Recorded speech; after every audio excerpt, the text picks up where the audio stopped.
Imagine you were standing there, shoulder to shoulder, with thousands of other men. Right? The air is just thick with dust. There's that metallic stench of blood everywhere.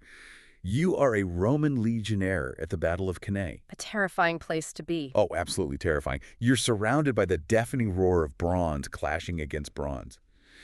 But as long as you feel the heavy wooden shield of the soldier to your left overlapping yours. Yes, that physical connection. Exactly. And you hear the steady breathing of the soldier to your right, you feel like an immovable wall. You feel safe. Because you're part of a unit. Right. But then an enemy wedge drives into your formation, a pressure builds, a gap opens, and suddenly this soldier on your left is just gone. The wall shatters. Shatters. And in that singular fraction of a second, this ancient primal terror just floods your brain. You aren't part of an invincible machine anymore. You are completely, utterly alone on a battlefield, exposed from every single side.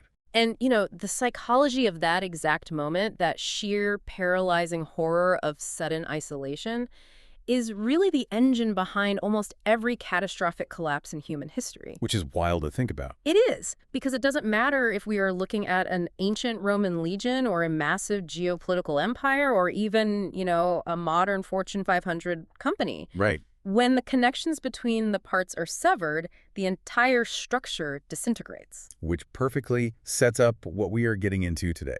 So, welcome to you, the listener, our favorite learner to this custom deep dive.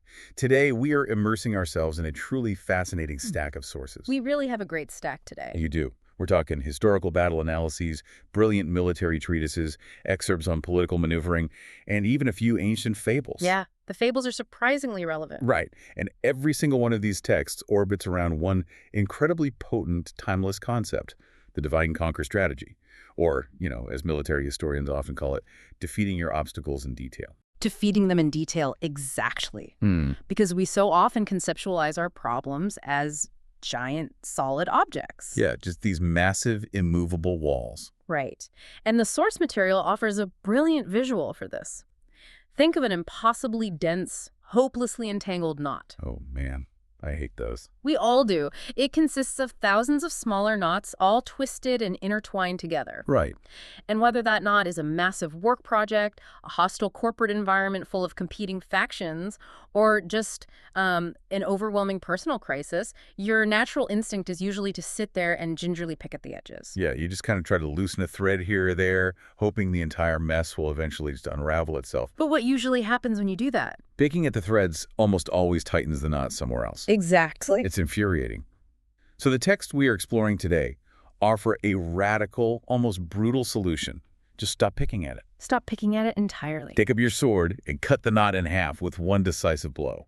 Because the moment a complex system is divided, the individual parts lose their structural integrity. They just come undone on their own. Okay, let's unpack this. How do we actually swing that sword? To understand how to turn a large problem into small, eminently defeatable parts, we really have to look at the physical geometry of conflict. We have to step into the map room of Napoleon Bonaparte. Let's go there. Yeah. Because his map room is legendary. It is. Napoleon's approach to the map room fundamentally altered military history. He utilized what theorists call the strategy of the central position. The central position. Okay, break that down for us. So the French army frequently found itself completely outnumbered by these massive coalitions. Napoleon wasn't just fighting one enemy. He might be facing an Austrian army, a Prussian army, and a Russian army, all marching simultaneously. Right, and they're all operating within supporting distance of each other. Exactly. If he allowed those forces to merge into a single giant knot, the sheer weight of their combined numbers would just crush the French. So he's looking at the board, he's running the math, and he realizes a head-on collision is just suicide. Absolute suicide. He can't fight the whole monster at once. Right. So he employs this highly systematic intelligence operation.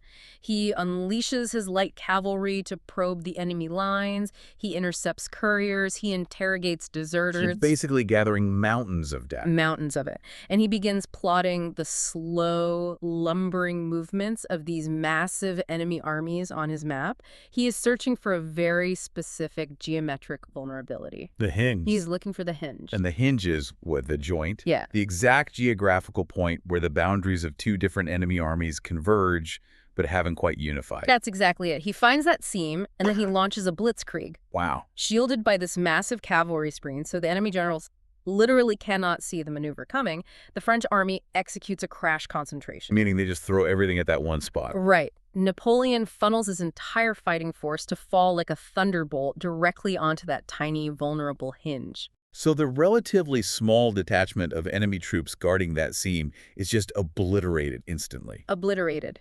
Because he takes his numerically inferior army, concentrates 100% of its power on a spot where the enemy only has, like, 5% of their power, and simply shatters the joint. That's brilliant math. It really is. But the immediate aftermath of that fracture is where the true genius lies. By capturing that central point, Napoleon makes himself master of the central position. Right. He has physically interposed his concentrated army directly between the now separated forces of his enemies. He has fundamentally rearranged the geometry of the battlefield. Okay, let's visualize this for a second. It's like a giant circle. Good analogy. Napoleon is standing dead center. The two enemy armies have been pushed out to the far edges of the circle. This is what the sources call operating on exterior lines, right? That paints the picture perfectly, because the enemy armies have been blown outward to the perimeter if they want to link back up. Or even just send a rider to communicate with each other. Right. They have to travel the entire long circumference of that circle. But Napoleon is sitting in the center operating on interior lines. So his path is way shorter. Much shorter. Right. If he wants to attack Army A, he just marches straight along the short radius to the edge. If he wants to pivot and attack Army B, he just turns around and marches the short radius in the other direction. It's like playing a team sport where you deliberately kick the ball right into the gap between two defenders who clearly haven't communicated well. Yes. They both hesitate, they split to cover their respective zones, and suddenly you're bursting straight through the middle. You've split the defense, and now you dictate the play.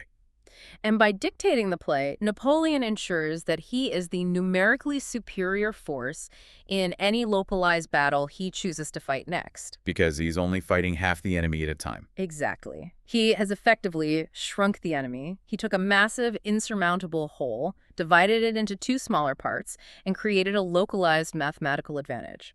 As the text summarizes so beautifully, the art of generalship consists in, when actually inferior in numbers to the enemy overall, being superior to him on the actual battlefield. That's the core of it. It's brilliant. But to see this play out in perhaps its most dramatic, high-stakes historical context, we really need to rewind the clock much further back than the Napoleonic Wars. We do. We need to go back to August of 490 BC. The Battle of Marathon. Yes. Because the survival of Western civilization basically hangs on this single concept of the central position. The stakes simply could not be higher, and the situation for Athens appears entirely hopeless. The Persian Empire, which was the greatest superpower the ancient world had ever seen at that point, has launched a punitive expedition against them. And to call it an expedition almost underplays the terror of it. Right? Absolutely. You have this juggernaut of a fleet landing 24 miles north of Athens on the coastal plains of Marathon. King Darius of Persia has sent 80,000 men. 80,000. It's staggering for that era. We're talking hundreds of transport ships. They have the most elite cavalry and the most lethal archers on the planet. Mm. And their goal isn't just some political reshuffling. No, Darius wants revenge, because Athens helped burn down a Persian city years earlier. Right. So the objective is total annihilation. They intend to capture the city, burn it to the ground, dismantle the young Athenian democracy, install a puppet tyrant named Hippias, and literally sell every surviving citizen into slavery. And facing this 80,000-man apocalypse is a citizen militia of just 10,000 Athenian infantrymen. 10,000. 10,000. They have no cavalry to speak of. They have virtually no archers. They are outnumbered 8-1 by a professional, battle-hardened military machine. So naturally, Athens sends their fastest runner to Sparta to beg for help. Right, they need the Spartans. But the Spartans reply with what has to be the most historically frustrating out-of-office message ever recorded. It really is. They say they're celebrating a sacred moon festival. It's religiously taboo for them to shed blood, and they'll march in a week. And Athens does not have a week. Not at all. And to make it worse, Athens is deeply divided internally. There are wealthy aristocratic factions inside the city walls who hate the democracy. They're actively conspiring to throw open the city gates to the Persians the moment the fleet arrives. Talk about a knot. Seriously. So the 10 democratic leaders of Athens are huddled in a room, debating this set of catastrophic options. And the prevailing sentiment is defensive panic. They want to turtle up? Exactly. The majority vote is to build barricades, set up a defensive cordon immediately around the city walls, and just wait it out. It feels secure. They know the streets. But the text points out a fatal flaw in that logic. If they just sit behind their walls, the Persians will sail their massive fleet right up to the docks, surround the city by land and sea, and simply choke them out. It's a slow death sentence. Right. This is where Miltiades alters the course of history. He is the most experienced general they have. He has actually fought alongside and against the Persians before, so he understands their tactics. He knows how they operate. Yes. And he proposes a strategy that, to the other politicians, sounds like absolute madness. He demands that they march their entire 10,000-man army out of the city immediately. Just leave the city. Leave it. They must march 24 miles north to Marathon and physically plug a narrow mountain pass overlooking the coastal plain where the Persians landed. It's a staggering gamble, because by marching to that pass, Miltiades is leaving the physical city of Athens completely undefended. The front door is wide open to a naval attack. But his argument is that taking that pass is the only way to avoid being surrounded. He forces the vote, they agree, and the 10,000 men march north. When they arrive at the heights overlooking Marathon, the psychological weight of what they are facing becomes a physical reality. The sources describe the plain below as just an endless sea of Persian tents. Just stretching to the horizon. Thousands of grazing cavalry horses and tens of thousands of soldiers from every corner of the empire. So for days, it's just this terrifying standoff. The Athenians absolutely cannot charge down into the open plain. No, the Persian cavalry would flank them instantly and slaughter them. But the Persians aren't moving either. They don't want to fight an uphill battle into a narrow choke point against heavy infantry. It's a stalemate. Then, the entire strategic landscape shifts overnight. Sometime before dawn, on August 12th, Greek scouts rushed to Miltiades with startling intelligence. The Persians are executing a massive maneuver under the cover of darkness. What are they doing? They are loading their devastating cavalry and a huge portion of their main assault force back onto the transport ships.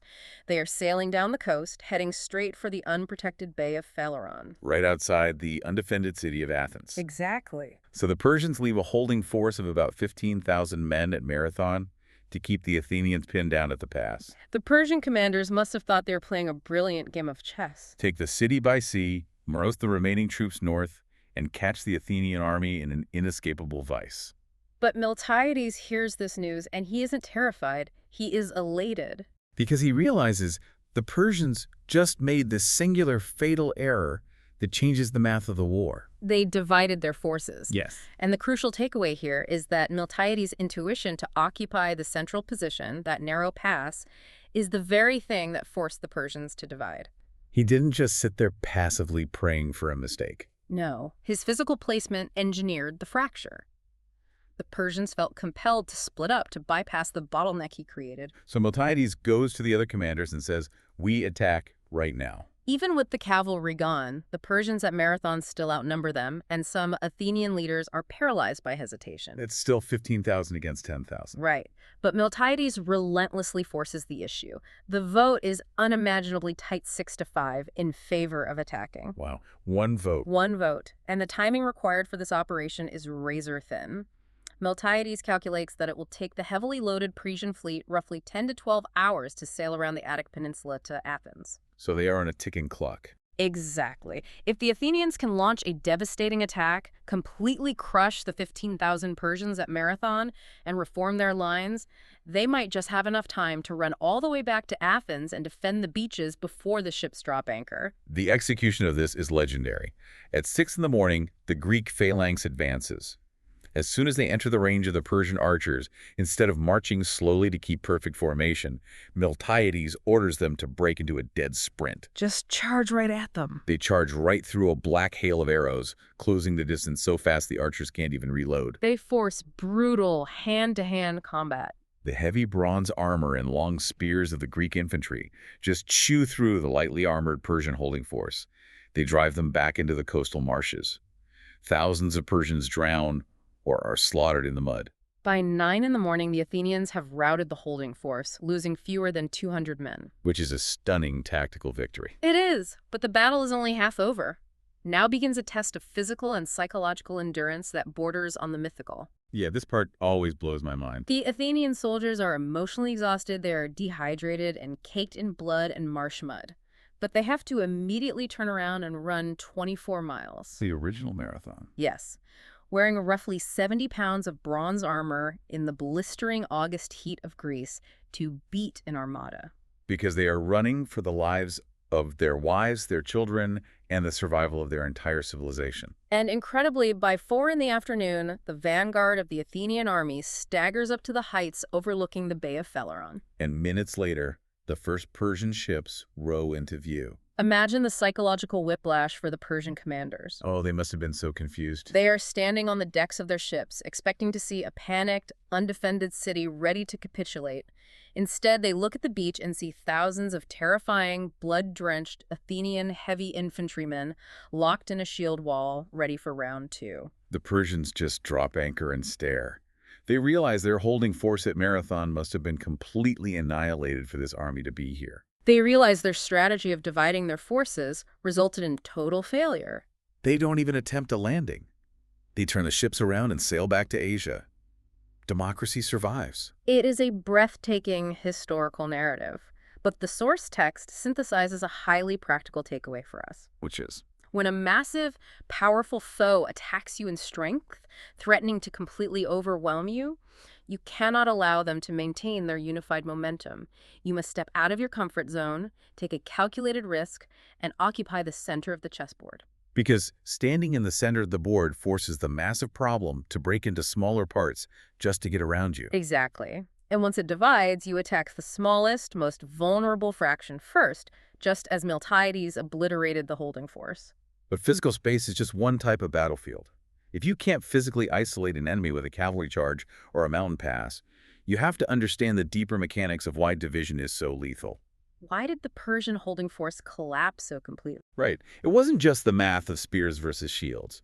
The source material takes us into the intricate psychology of isolation. Yes. Right. If we look back to our evolutionary roots, humans are biologically pathetic creatures. We don't have thick armor plating. We don't have fur to survive the cold. We don't have fangs or venom. We are soft targets. Very soft. Yeah. Our one and only evolutionary defense mechanism against a hostile planet was the tribe. If we stick together, someone can keep watch for leopards while the others sleep. The group is our armor. And as we built civilizations, we insulated ourselves from the daily reality of being hunted by predators. We largely forgot that primal terror. But there remained one environment where that evolutionary vulnerability was constantly exposed in its rawest form. The ancient hand-to-hand battlefield. Which brings us back to that Roman legionnaire at Cannae. You're in a melee, and death can come from the front, the sides, or the back. Military commanders understood that physical cohesion was actually psychological armor. You look at how the Roman legions engineered their formations. They didn't just line people up randomly. They placed the young, eager, physically fit but inexperienced soldiers in the very front ranks. They placed the grizzled, unflappable veterans, the men who had survived a dozen campaigns, in the rear. And the weakest, most untested soldiers were sandwiched in the center. It was a masterpiece of psychological engineering. By sandwiching the most vulnerable men between the most eager and the most steady, the Romans provided them with a profound sense of emotional security. A soldier in the center felt completely insulated. He fought with discipline not necessarily because he was individually brave, but because he implicitly trusted that the wall of men around him would not break. But the text cites a fascinating 19th century military theorist, Colonel Ardon Dupic, who studied these ancient slaughters battles like Cannae or Julius Caesar at Pharsalus. Dupic noticed a bizarre statistical anomaly. The casualty rates were astronomically disproportionate. Yeah, the victorious army might lose a few hundred men while the defeated army lost 40,000. How does that happen when everyone is just stabbing each other with short swords? Dupic realized that brilliant commanders like Hannibal or Caesar weren't just better at the physical mechanics of killing. They were masters of engineering psychological collapse. They used flanking maneuvers and cavalry charges to splinter the tight Roman formations. They drove wedges into the lines, breaking a cohesive mass into dozens of isolated pockets. And the moment that shield wall broke, the moment a soldier realized the man on his left was dead or fleeing, that ancient evolutionary terror of being hunted alone flooded back in. He felt entirely exposed, so he dropped his heavy shield, turned his back, and ran. And a fleeing soldier is a defenseless target. Dupuy points out that the vast majority of casualties in ancient warfare didn't occur during the actual clash of the front lines. The slaughter happened during the rout. It happened after the psychological cohesion of the group was shattered. Okay, that makes perfect sense for guys wearing tunics and fighting with swords. Right. But no one is fighting in a phalanx anymore.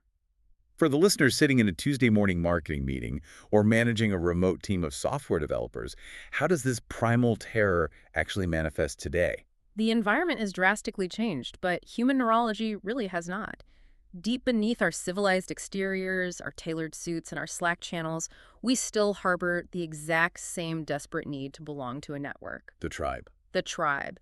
If an employee in a corporate setting suddenly feels alienated, if they notice they've been quietly dropped from critical email chains, or if their key mentor leaves the company, or they realize a faction is whispering about them, they experience a modern echo of that battlefield terror. They feel exposed and unsupported. And when people feel unsupported, their rational brain shuts down. They panic. They send that incredibly defensive, poorly worded email at 2 in the morning. They lash out at colleagues. They make massive strategic errors in judgment. Precisely. By subtly isolating a rival in a modern setting, you induce the exact same psychological retreat that Caesar induced at Pharsalus. They defeat themselves through panic. It's the old Aesop's fable brought to life in the boardroom. Yes, the text actually includes a brilliant fable about this called The Three Oxen and the Lion. Oh, I love this one. So these three oxen are always grazing together in a field. The lion desperately wants to eat them, but he can't. Whenever he charges, the oxen back up against each other and form a wall of heavy horns. Their physical cohesion makes them invincible. So the lion changes tactics. He doesn't use his claws, he uses whispers. He spreads rumors and slander among the oxen. Exactly. He turns them against each other psychologically. They get angry, they separate to graze in different corners of the field, and the lion casually strolls over and eats them one by one. The lion targeted the structural joint. In this case, the joint wasn't a physical gap in a shield wall. It was the emotional trust between the oxen. Sowing dissension in the mind of an adversary is often far more lethal than a frontal assault. Which begs the next massive question. If we can't use a cavalry screen to physically isolate our rivals today, how exactly do we target the emotional joints of an opponent? We shift from physical wedges to ideological wedges. And the absolute masterclass in this comes from the lead up to the American Revolution. We are talking about the architectural genius of Samuel Adams. And it is deeply fascinating to look at Samuel Adams purely as a master tactician. Just to be clear for the listener, we are looking purely at the strategic genius here, without endorsing a particular historical or political morality, just fulfilling our mandate for impartial analysis. Right. If we strip away the patriotism, the history book morality, and the myth-making for a second, and just look at the raw operational mechanics of what he accomplished, he essentially ran a multi-year masterclass in psychological manipulation and division. Because before 1765, Adams was objectively failing. He was. He inherited a successful brewery from his father and ran it straight into the ground because he had zero interest in business. All he wanted to do was write dense, highly philosophical essays based on the English thinker John Locke, arguing that the American colonies should operate independently based on the natural rights of man. And his essays were falling completely flat. Nobody cared. The colonial public viewed him as a radical fringe thinker.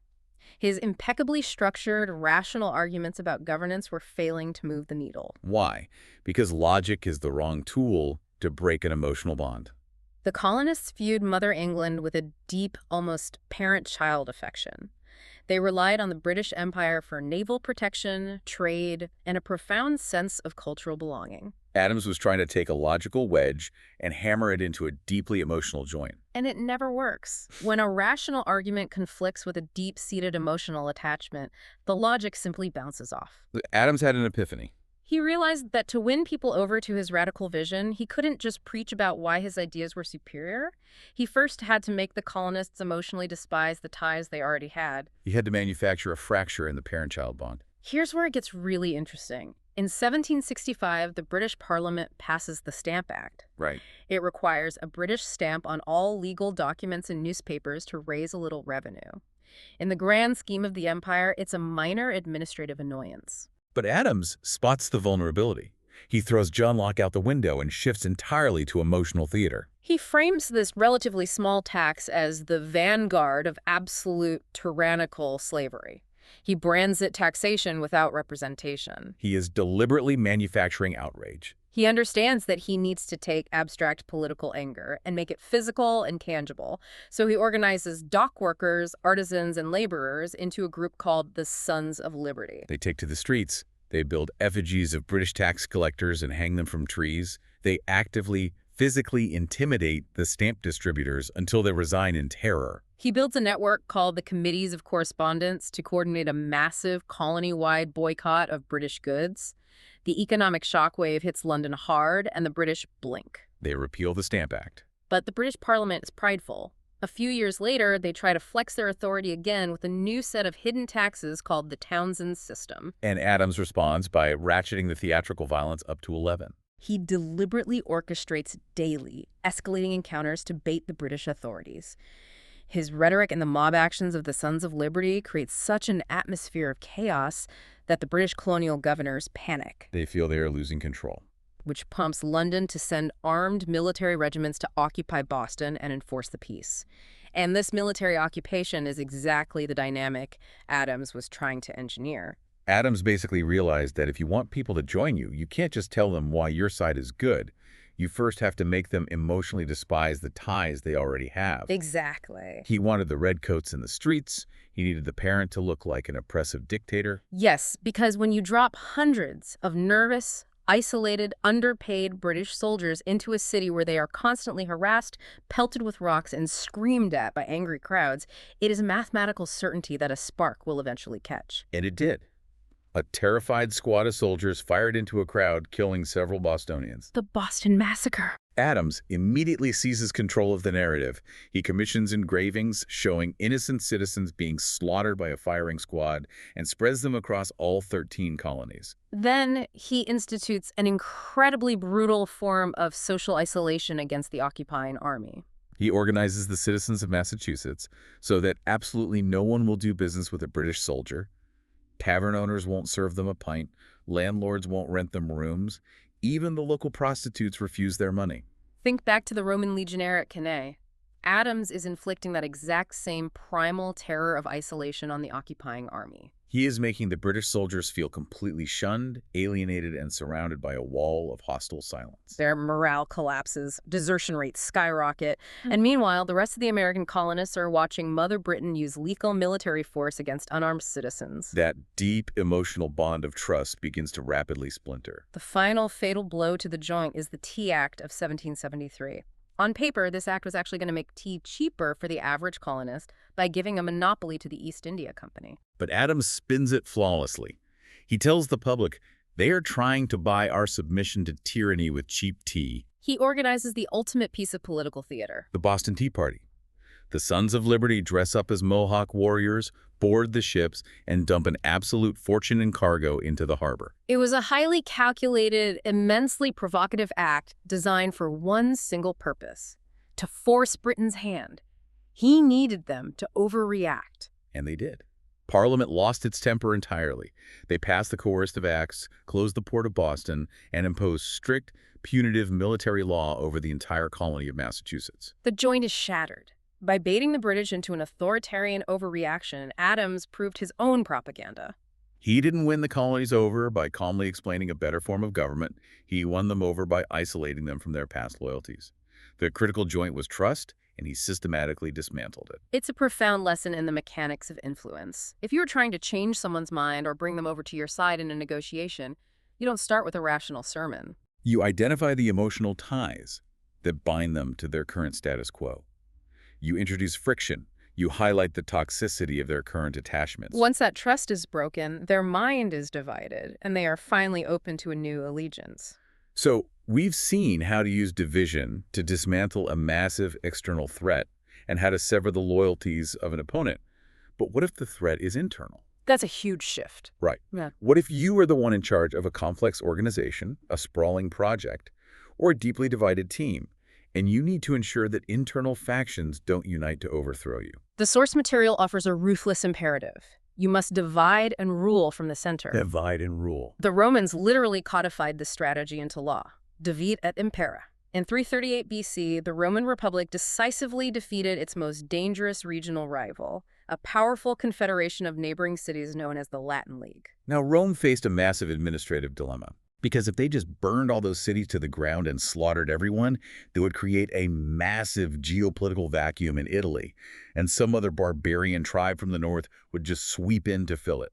But conversely, if Rome simply annexed the entire Latin League, treated everyone equally, and made them all full Roman citizens, they would hopelessly dilute their own political power. Rome would be a minority in its own empire, stretched incredibly thin, trying to manage a suddenly massive unified voting bloc. So they implement this genius, highly manipulative administrative solution.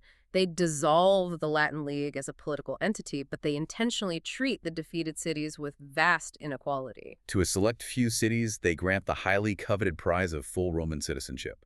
To others, they confiscate their best farmland, but grant them the illusion of local independence. Other cities are heavily colonized by Roman garrisons. By intentionally creating an unequal Rigi hierarchy among the defeated cities, Rome completely fractured their unity. They forced the Latin cities to look inward and compete aggressively against each other, rather than looking outward to unite against Rome. Rome effectively said, if your city remains loyal, if you supply us with auxiliary troops, and if you outperform your neighbor, you might eventually earn promotion to full citizenship. Suddenly, currying favor with the Roman Senate was infinitely more advantageous than plotting a rebellion with the city next door. Rome made itself the undisputed, indispensable center of gravity.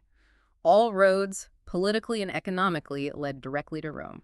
We see this exact strategy of centralization deployed by some of the most powerful and effective leaders in modern history. Queen Elizabeth I is a spectacular example. Oh, she was a master of this. She inherited a deeply unstable, violently fractured England, populated by incredibly wealthy, powerful, noble families who had private armies and could easily overthrow her if they ever decided to cooperate. So she deliberately pits them against one another. She constantly rotates her royal favorites. One season, the Earl of Leicester, Robert Dudley, is the golden boy with all the influence. But the moment he starts getting too powerful and arrogant, she cuts him down to size and publicly elevates his bitter rival, the Earl of Essex. By constantly shifting the balance of power, she ensured that her nobles exhausted all of their energy and resources fighting each other for her attention, rather than plotting against the throne. She occupied the central position and made them operate on exterior lines.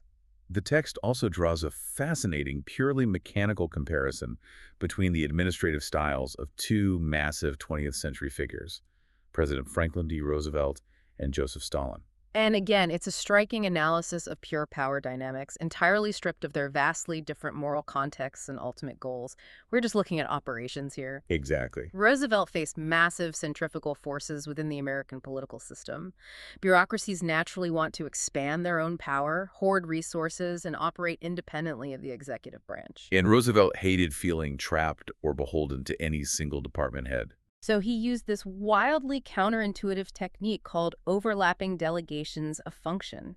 He would literally give two entirely different agencies the exact same broad mandate. For example, during the New Deal, he gave massive public works funding to both Harold Eakes at the PWA and Harry Hopkins at the WPA, with incredibly blurry jurisdictional lines between them. To a traditional management consultant, that sounds like a recipe for absolute administrative chaos and inefficiency. And it was chaotic. But strategically, it was brilliant. Because by giving two ambitious men overlapping responsibilities, FDR ensured that their agencies would inevitably clash over resources and jurisdiction. And when they clashed, they couldn't resolve the deadlock themselves. They were forced to bring the issue directly to the Oval Office. FDR made himself the indispensable supreme arbiter. No single cabinet member could build a monolithic power base or make a massive unilateral decision without his input because they always had a rival checking their power. Every conflict flowed up. It's exactly like a bicycle wheel. Right. If you build a wheel where the spokes connect directly to each other, forming a rigid web, The wheel can practically maintain its shape without the hub in the middle. But if you design a wheel where every single spoke only connects to the center hub, and none of the spokes ever touch each other, you as the hub have absolute, total control over where that wheel rolls. We even see this applied to creative management in the arts. Alfred Hitchcock is a prime example of the bicycle wheel strategy. Oh, movie sets. A Hollywood film set is notoriously chaotic. It is a nightmare of competing egos and visions. The screenwriter wants the dialogue to be profound, the lead actor wants to look heroic, the set designer wants visual dominance, and the producer wants everything done cheaply. Hitchcock managed this circus by placing himself in the absolute dead center of every single aspect of production. He notoriously storyboarded every single camera angle before filming began, he heavily supervised the script, and he directed the publicity. But crucially, he actively kept the different department heads slightly out of the loop from one another. He hoarded the connective information in his own head. The source material highlights a great example regarding costume design. Yeah, if Hitchcock's costume designer decided she wanted to alter the color of the leading lady's dress for a specific scene, she could not just walk over to the set designer and coordinate the color palette, and she couldn't just casually ask the actress. She was required to go directly to Hitchcock. Because if she bypassed him, she was forming a sub-alliance. She was connecting a spoke to another spoke. Hitchcock isolated any potential rival power base on his set by forcing all vital communication through the central hub. So the translation for a listener managing a modern team is this. You don't necessarily need to micromanage every single minor task your team performs, but you absolutely must maintain control of the flow of vital information. If your key experts in different departments are communicating entirely independently of you, making major structural decisions, and keeping secrets, they are forming a subgroup. They are untying the knot of your authority. You must remain the central node. But let's be realistic here. Sometimes outright control or open conflict is impossible. You can't always just dictate that everyone report to you, and you certainly can't always launch a direct Napoleonic attack against a threat. Right. So how do you divide and conquer using soft power? Or how do you use this strategy to dismantle a quiet insurgency from within? The source material details an incredibly chilling example of this. Mao Zedong and his Minister of Defense, Lin Biao. This is a masterclass in isolation via soft power. It really is. In the late 1960s, Lin Biao was immensely powerful. He was Mao's designated successor, a trusted public ally, and he constantly praised Mao in the press. But Mao was deeply paranoid. He began to suspect that Lin Biao was quietly laying the groundwork for a military coup to seize power early. And Lin was incredibly dangerous because, as the head of the military, he commanded a massive, deeply entrenched power base of loyal officers. If Mao just sends the secret police to openly arrest his Minister of Defense, it's going to spark a massive, bloody civil war. The military might fracture. It's a messy, direct attack that violates the whole philosophy of carefully dividing the problem. So Mao uses agonizing subtlety. He goes out of his way to praise Lin Biao publicly. He elevates him in propaganda, acting as if their relationship is stronger than ever. This public embrace lulls Lin into a false sense of security. But behind the scenes, in the shadows, Mao quietly and methodically begins transferring, demoting, or investigating Lin's key supporters in the military command. He is slowly unscrewing the spokes from Lin's wheel. And it gets even more devious. Lin Biao held some radical, far-left ideologies regarding military structure. Mao secretly knew through his intelligence networks that these specific ideas were highly unpopular with the rank-and-file soldiers. So Mao actually encourages Lin to loudly propose these extreme ideas in public forums. It is brilliant political sabotage. Lin, feeling confident from Mao's public support, aggressively pushes his unpopular ideas. The remaining support he had among the broader military evaporates. Lin suddenly looks around and realizes he is completely, utterly isolated. His allies are gone, and the troops resent him. And remember what we learned from Colonel Dupik and the psychology of isolation. What happens when a human being suddenly feels unsupported and cornered? The rational brain shuts down, they panic. Lin Biao gets desperate and attempts a sloppy, hastily organized, amateurish coup d'etat. It fails miserably before it even begins, and Lin dies in a mysterious plane crash while attempting to flee the country in 1971. Mao completely dismantled a massive internal military threat without ever firing a shot in public, simply by starving Lin of his alliances. If we connect this to the bigger picture, we see a much more positive, constructive application of this starving the fuel strategy with Major General Edward Lansdale in the Philippines during the 1950s. Lansdale was an American intelligence officer tasked with helping the Philippine government defeat the Hukbalahap or Huk guerrilla insurgency. The natural reflexive instinct when dealing with an armed insurgency is to send in the heavy infantry. Sweep the jungle, burn the villages, and crush the rebels with overwhelming force. Force against force. But Lansdale fundamentally understood that using crude military force against a localized insurgency almost always backfires. Heavy-handed tactics inevitably create civilian casualties and collateral damage. That damage gives the rebels a powerful rallying cry and drives angry, disenfranchised citizens straight into the recruitment camps of the insurgency. Lansdale recognized that an insurgency is essentially a parasite. It cannot survive on its own. It feeds entirely on the discontent, poverty, and anger of the local population. So Lansdale didn't fight the Huks in the jungle. He fought the corruption in the Philippine government. He pushed the military to stop abusing citizens and start acting like protectors. He instituted popular social programs, built infrastructure, and worked tirelessly to improve the daily lives of the rural peasants. He drove an ideological and practical wedge between the insurgents and the population they relied upon. By making the citizens feel protected and contented, he completely isolated the guerrillas. The Huks suddenly found themselves with a population that refused to hide them, refused to feed them, and refused to join them. Without that vital connection to the people, the insurgency simply withered and died of starvation. The practical application here for a listener managing a team or an office is immense.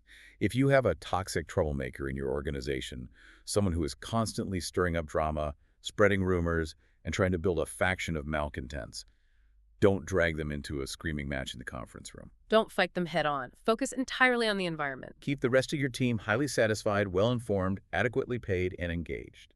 If the overall environment is healthy, the troublemaker has no fuel for their fire. They will isolate themselves with their negativity, and eventually they will either quit or become entirely irrelevant. It is a profound shift in perspective. You defeat the problem not by attacking the problem itself, but by severing its connections to the resources it needs to survive. Let's shift the lens inward to the most personal application of this strategy. How do we use the divide and conquer strategy inside our own minds when we are individually overwhelmed? Yes, the source text shares a legendary anecdote about Miyamoto Musashi, the undefeated 17th century Japanese swordsman. Musashi found himself ambushed, facing a large band of rival warriors determined to kill him. This is the ultimate terrifying whole. Just like the tangled knot, or the 80,000 Persians landing at Marathon, it is a complex, massive threat. The natural human reaction in that moment is either to freeze in complete paralysis or to lash out wildly in a panic, swinging your sword in a wide arc trying to hit everyone at once. But if you lash out wildly, you overextend, you lose your balance, and you die. Musashi was a master strategist. He looked at this terrifying mob, and he didn't see one giant, multi-headed monster. He saw a loose collection of individual parts. So he utilized his footwork. He constantly moved and positioned himself using the terrain to force the attackers to come at him in a single, narrow line. He essentially engineered his own pass at Marathon. By forcing them into a line, he broke the band into manageable, sequential parts. He then focused 100% of his absolute attention and violent energy on defeating the very first man in the line. He completely ignored the rest of the mob. Once the first man fell, Musashi's momentum carried his blade perfectly into position to strike the second man. He defeated his obstacles in detail. But wait, reading this made me pause. Let's translate this to my actual life. Let's say my band of warriors is a massive, crushing list of life problems. Okay, lay it out. I'm facing bankruptcy, my transmission just blew out, I have a massive presentation at work tomorrow that I haven't started, and I'm in a bitter fight with my spouse. If I'm supposed to line these problems up like Musashi did, my instinct is to tackle the biggest, most dangerous threat first, right? Why would I swat a mosquito on my arm if a lion is charging at me? It's a very logical question, but the source text gives highly specific, deeply counterintuitive advice on this. Okay, what is it? It explicitly states that when facing an overwhelming array of problems, it is strategically vital to begin by attacking the smallest, most easily solvable problem first, while finding a temporary way to merely keep the largest, most dangerous threats at bay. That feels completely backward. Why start with the smallest? Because of the mechanics of psychological momentum. When you are overwhelmed by a massive cluster of problems, your primary enemy isn't actually the problems themselves. Your primary enemy is your own psychological paralysis. Your sense of agency is crushed. Right, you just feel stuck. By attacking and decisively solving the smallest, easiest problem first, you secure an immediate, tangible victory. It proves to your brain that you still have control. It restores your agency. As you move down the line, solving the next small problem and the next, you build immense cognitive and emotional momentum. Oh, I see it now. It goes right back to Musashi. As Musashi systematically cut down the first few weakest guys in the line, the remaining attackers, the big, dangerous warriors in the back, watched him. They saw his momentum. They got intimidated, flustered, and lost their nerve. When you start ruthlessly knocking out the small problems in your life, cleaning your desk, answering the easy emails, apologizing for the small slight, the giant problems suddenly start to feel much less invincible. You've broken the spell of paralysis. You've occupied the central position in your own mind. Precisely. Staring at the whole knot, waiting for the problems to come to you, only multiplies your anxiety and gives the chaos deadly momentum. You have to step forward, divide the issues, and start cutting the smallest threads first. This strategy is clearly devastatingly effective. It wins wars, it sparks revolutions, and it clears your inbox. But like any powerful weapon, it has a double edge.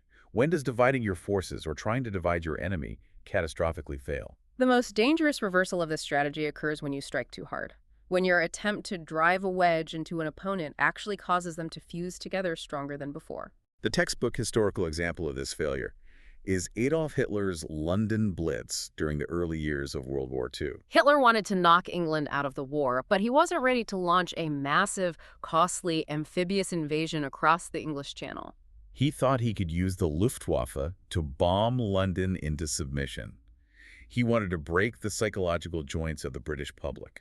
He believed that relentless, terrifying nighttime bombing raids would destroy morale, sow panic, and divide the civilian population against Winston Churchill's government, forcing a surrender. But Hitler profoundly miscalculated the psychology of his target.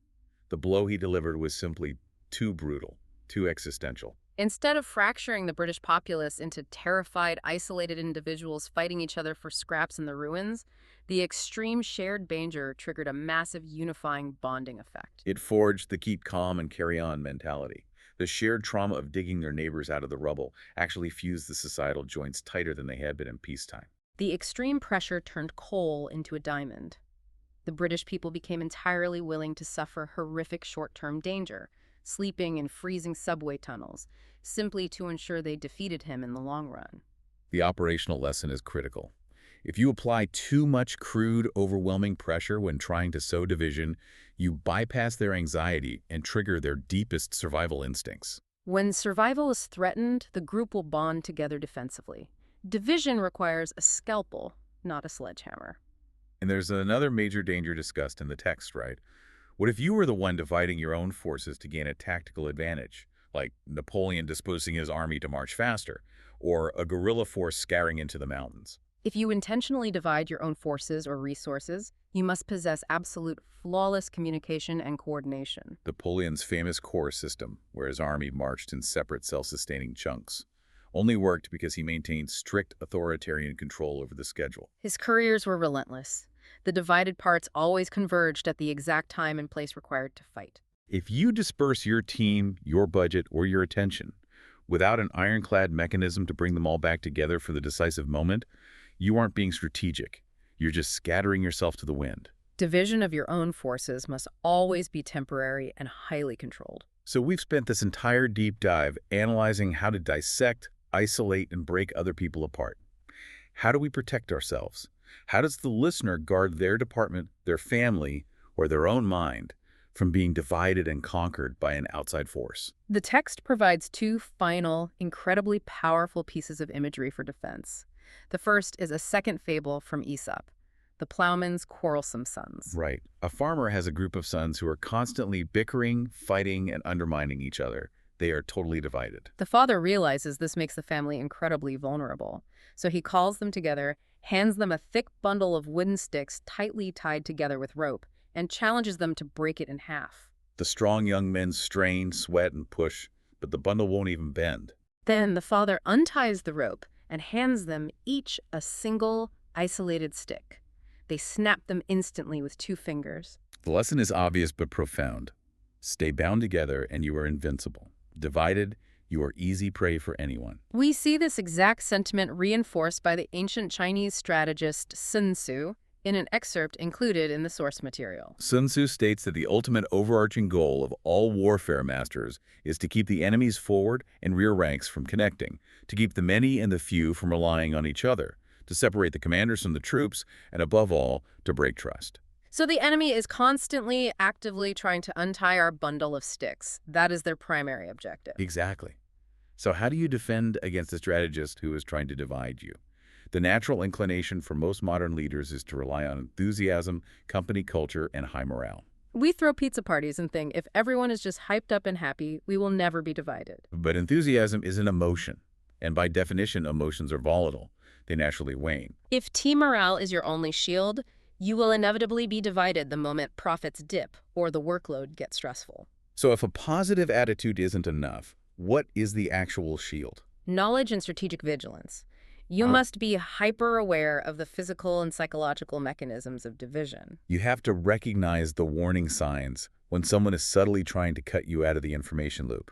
You have to recognize when a competitor or a rival is deliberately trying to bait you into an overreaction, just like Samuel Adams baited the British Army. A group that is rationally, logically aware of an enemy's specific intention to divide them cannot be easily manipulated by whispers or manufactured outrage. As Adams proved, an emotional bond can be broken. Strategy and awareness are your only dependable armor. Okay, we have covered an absolutely incredible amount of ground today. Let's take a breath and do a quick recap of the journey. Sounds good. We started in the map room with Napoleon, learning to find the hinge and occupy the central position, forcing our massive problems onto exhausting exterior lines. We ran 24 miles in heavy bronze armor with Miltiades at Marathon, proving that sometimes you have to leave your safe zone and engineer a fracture to force an overwhelming enemy to split.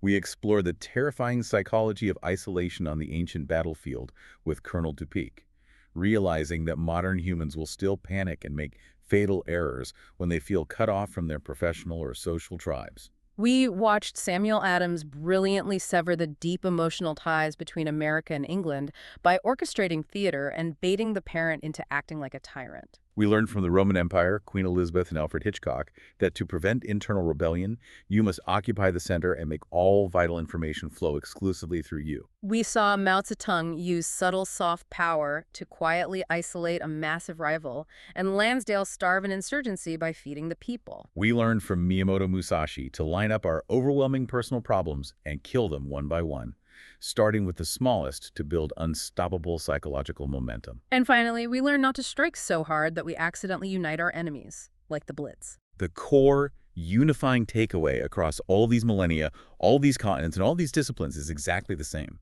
Never let a massive, intimidating whole paralyze your mind. Turn it into small, eminently defeatable parts. And above all, guard the cohesion of your own bundle of sticks with absolute unyielding strategic vigilance. It is a completely different, almost architectural way of looking at conflict and problem solving. But before we sign off, I know you always have one last provocative thing for us to chew on. Where does this leave us today? Well, if we take everything we've analyzed today, the reality that the ultimate strategy for control is to isolate individuals, to sever their emotional ties to each other, and to keep them focused entirely on a central authority rather than forming horizontal alliances. Right. Look closely at how our modern digital algorithms and social media feeds are engineered.